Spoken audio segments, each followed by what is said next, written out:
Әріптесім Сүндет Оралбекте күн ұзаққа тікелей эфирге қосылып, сайлау учаскелеріндегі ахуалды жеткізіп тұрды. Сонымен бюллетень санау басталды.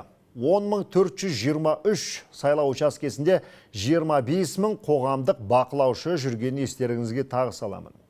Сүндет, ал енді өзіңнен бюллетень санау ережесін білсек, сондай-ақ Қазақстанда өткен саяси науқанды халықаралық бақылаушылар қалай бағалағанда естіген шығарсың? Не деп жатыр олар? Сүндет. Рахмет, Әнуар, сағат 8-де елдегі сайлау учаскелері жұмысын тоқтатты. Арнайы жәшіктерді ашып, бюллетендерді санауға кірісті. Комиссия мүшелері дауысты жинап орталыққа жіберуі тиіс. Осы аралықта түрлі ұйымдар экзит-пол нәтижесін де жариялап үлгереді. Бұл процестердің ашық әрі әділ өтуін түрлі байқаушылар қадағалайды. Бүгін 10 мыңға тарта дауыс беру учаскесінде 25 мыңға жуық қоғамдық байқаушы жұмыс істеді. Арасында халықаралық бақылаушылар да бар. Алыс жақын шетелден келген байқаушылар құрылтай сайлауына оң бағасын берді. Біз сайлау учаскелерін еркін аралап бақылау бағыттарымызды өзіміз анықтап отырмыз. Қазақстанда байқаушылардың жұмысына барлық қажетті жағдай жасалған.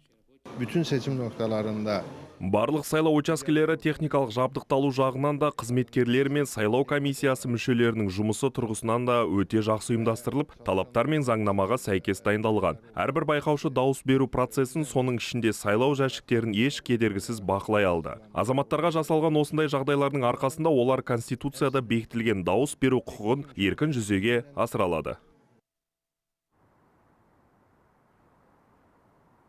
Айта кетейік, бүгін ел аумағында 10.423 сайлау учаскесі жұмыс істеді, ал шетелде жүрген отандастарымыз 61 мемлекеттегі 79 дауыс беру пунктінде таңдауын жасады. Саяси науқанның әділ өтуін 43 ел мен 13 халықаралық ұйымнан келген 777 байқаушы жіті қадағалады. Олардың 138-і 41 елдің парламент депутаттары.